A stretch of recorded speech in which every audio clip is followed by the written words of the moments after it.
আসসালামু আলাইকুম ভিউয়ার্স, আল্লাহর অশেষ রহমত, আলহামদুলিল্লাহ সবাই ভালো আছেন। দেখেন, ইতালির ভিসা নিয়ে আসলে বর্তমান পরিস্থিতির আলোকপাতে কিন্তু অনেক পরিবর্তন এসেছে এবং তার উপর ভিত্তি করে আমরা যারা লিবিয়া দিয়ে, বিশেষ করে সেনজেনভুক্ত অন্যান্য দেশের মাধ্যমে এই ইতালি দেশটিতে গিয়েছি, বর্তমানে কিন্তু দেখেন অনেক অনেক ঝামেলার সৃষ্টি হচ্ছে।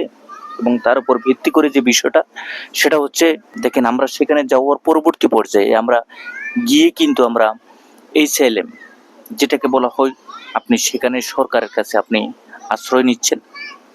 আপনার দেশের মাঝে যে কোনো ধরনের ঝামেলা আছে এবং এই ঝামেলাগুলো আপনি সেখানে গিয়ে আপনি সরকারের কাছে বলতেছেন, বা আপনার যে বর্তমান পরিস্থিতি তার আলোকপাতে আপনি সে দেশের মানে ইতালি সরকারের কাছে গিয়ে আপনি আশ্রয় চাচ্ছেন যে আমার এই সমস্যাগুলো, এগুলোর কারণে আমি দেশে ছাড়তে বাধ্য হয়েছি।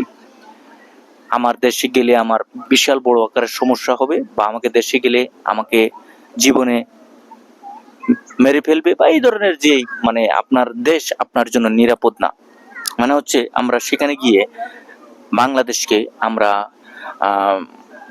মানে আমাদের নিরাপদ দেশ না, এই ধরনের একটা প্রতিশ্রুতি দিয়ে কিন্তু আমরা সে দেশের সরকারের কাছে আশ্রয় চাই যে এই কারণে আমি আপনার দেশে এসেছি, আপনার দেশে আমি বসবাস করতে চাচ্ছি এবং আপনার দেশে থাকতে চাচ্ছি। আমার দেশটা আমার জন্য নিরাপদ না, আমি এই সমস্যাগুলোর সম্মুখীন হচ্ছি বিভিন্নভাবে, বিভিন্ন যেই কেসগুলো যে কোনো উকিল দ্বারা, লয়ার দ্বারা তারা সাজিয়ে থাকে এবং এইভাবে কিন্তু তারা এই কাজগুলো করে থাকে।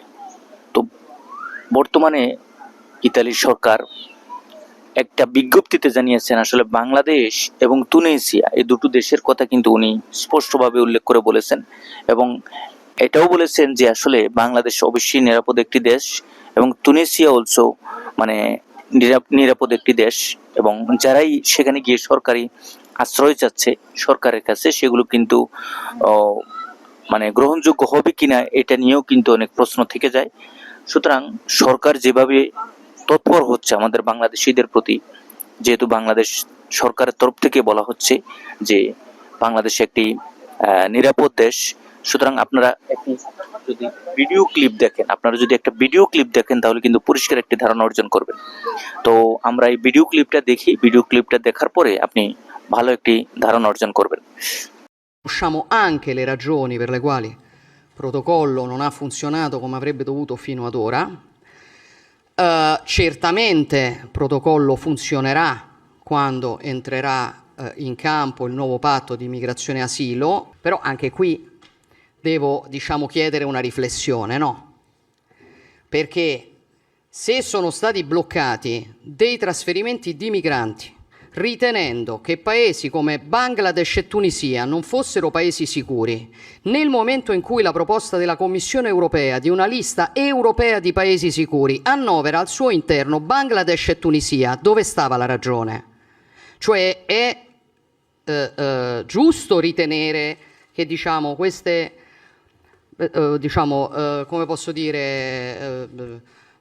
sospettare che queste decisioni avessero in realtà delle motivazioni di carattere diverso, perché quando entrerà in vigore il patto di migrazione e asilo i centri funzioneranno esattamente come avrebbero dovuto funzionare dall'inizio e quindi noi avremo perso, sì, 1 anno e mezzo?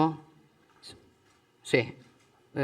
No, vabbè, 2 anni, perfetto, avremo perso 2 anni, perfetto. সুতরাং এখানে সরকারের তরফ থেকে যে বিষয়টা বলা হয়েছে, দেখেন এখানে বলা হয়েছে যে বাংলাদেশ এবং তুনিসিয়া দুটো দেশই কিন্তু নিরাপদ একটি দেশ, এবং এই দুটো দেশে আমরা যারা সেখানে গিয়ে এসএলএম মারতেছি বা সরকারের কাছে আশ্রয় নিচ্ছি আশ্রয় প্রার্থী হিসাবে, বিশেষ করে লিবিয়া থেকে ইউরোপের অন্যান্য সেনজেনভুক্ত দেশে গিয়ে আমরা সেখানে গিয়ে এসএলএম মারতেছি।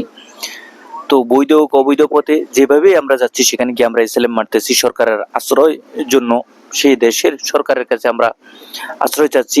মূলত এই কাজটা ভবিষ্যতে মানে 2026 সালে আরো গ্রহণযোগ্য হবে কিনা, বিগত বছরগুলোর কথা বাদে দেন, বর্তমানে কিন্তু সে এই বিষয় নিয়ে কিন্তু আরো খারাপ পরিস্থিতির দিকে যাচ্ছে। কারণ বাংলাদেশকে ইতালি সরকারের তরফ থেকে বলা হচ্ছে যে বৈধ মানে নিরাপদ একটি দেশ, কিন্তু আমরা সেখানে গিয়ে সেটা অনিরাপদ বা আমাদের দেশে আমাদের জন্য, কারণ কিছু কিছু ক্ষেত্রে কিন্তু কিছু কিছু জায়গায় দেখেন, আমাদের বাংলাদেশের ক্ষেত্রে অনেকের সমস্যা থাকতে পারে, অনেকেই কিন্তু দেশ ছাড়তে বাধ্য হয়েছেন বিগত সময়ের থেকে শুরু করে এখন পর্যন্ত। তো তার উপর ভিত্তি করে কিন্তু সর্বোপরি সরকারের তরফ থেকে এটাই বলা হচ্ছে যে বাংলাদেশ এখনো নিরাপদ আছে, নিরাপদ একটি দেশ।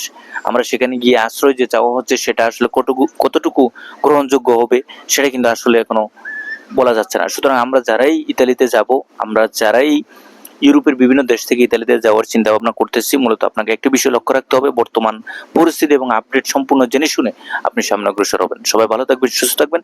আগামীতে নতুন কোনো আপডেট নিয়ে খুব শীঘ্রই আপনাদের সামনে উপস্থিত হবো। আল্লাহ হাফেজ।